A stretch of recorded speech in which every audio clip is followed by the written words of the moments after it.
مباشرة على بحر مرمرة. إطلالتنا على بحر مرمرة في مشروعنا الجديد هو مشروع ما بين ساحل، اللي هو من إنشاءات شركة جنان إنشاءات، واحدة من الشركات اللي عندها مشروعين. المشروع الأول موجود بالقرب من هذا المشروع، ومشروع ما بين ساحل هو مشروع مصمم على شكل فيلل.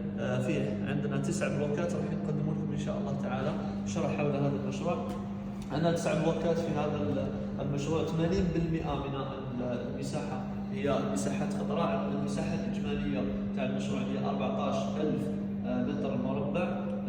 الشيء المميز جدا أنه عدد الشقق ليس كثير جدا، هو مشروع عائلي بامتياز. زائد أنه المتميز فيه أنه قريب من الويست سايد، يعني تقريبا دقيقة واحدة، والإطلالة كل الشقق عندها إطلالة على البحر. خلينا نقدم شرح بسيط جدا على الخريطة. المشروع تاعنا راه موجود هنا كما راكم تشوفوا، الويست سايد مارينا قريب جدا. عندنا هذا كله ساحل بحر مرمرة، وهذه منطقة بيلك دوزو. منطقة بيلك دوزو تتميز بعدة ميزات كما نذكر دائما في فيديوهاتنا على مشاريع بيلك دوزو، أنها فيها الياشاب اللي هي أكبر مسطح أخضر هنا في إسطنبول بعد المسطح الموجود في منطقة باشكشهير. زائد أنه عندنا المدينة تاع بيلك دوزو أو المنطقة مبنية وفق المعايير تاع التخطيط العمراني العالمي، فأنت تجد أنه مدينة منظمة. نوعية السكان الموجودين هنا نوعية راقية جدا، يعني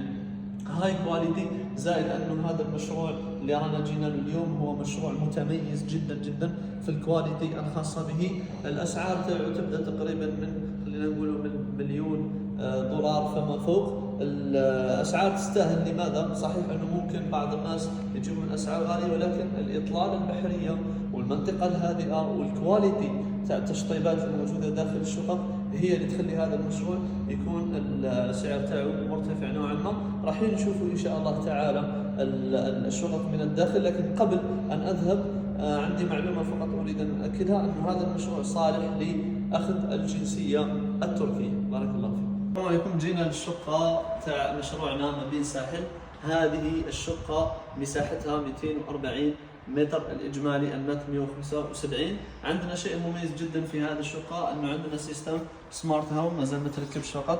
يعني ممكن أننا نتحكم في البيت عن طريق هذه الشاشة أو عن طريق الأبليكيشن داخل البيت أو خارج البيت، حتى خارج البلد نستطيع أن نتحكم في هذه الشقة. نبدأ بالمطبخ. مطبخ مساحته واسعة. الشقة هذه هي 4+1 كما قلنا في البداية. عندنا المطبخ مساحته واسعة جدا، إطلالة مباشرة على بحر مرمرة، على منطقة الويست سايد مارينا. زائد أنه عندنا البالكون كما راح تشوفوا مساحته واسعة جدا، والإطلالة مباشرة على منطقة الويست سايد.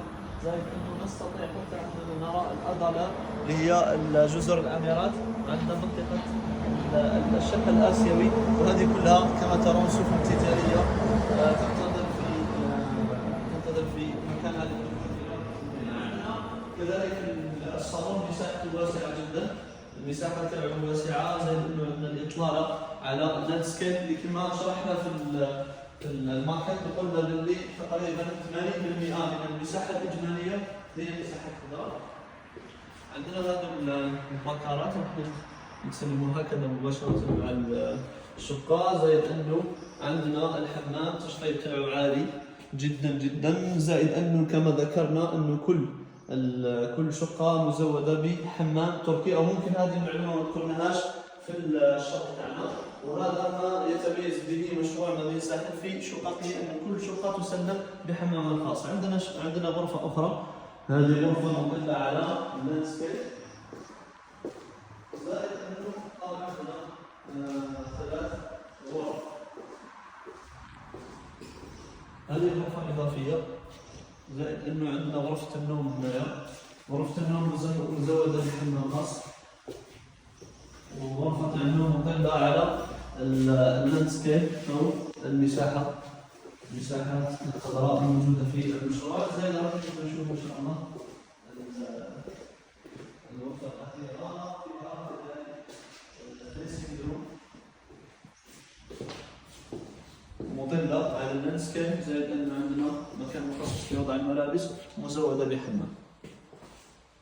كانت هذه شقة من الشقق الموجودة في مشروعنا مدينة ساحل، اللي هو من إنشاء شركة جنان إنشاءات. مشروع متميز جدا، مشروع كونسبت عائلي 100%. زائد الذي يميز هذا المشروع هو مكانه استراتيجي وقربه من البحر وإطلالته على البحر. كل من لديه اهتمام بمثل هذه النوعية من المشاريع يتواصل معنا إن شاء الله. بارك الله فيكم. هذا مشروعنا مدينة الساحل أو الساحل، لاندسكيب الخاص به الداخل. لاندسكيب متميز جدا جدا. الشيء المميز أنه يطل على بحر مرمرة مباشرة، زائد أنه عندنا مكان مخصص للعب الأولاد. صراحة هذا واحد من المشاريع المتميزة جدا.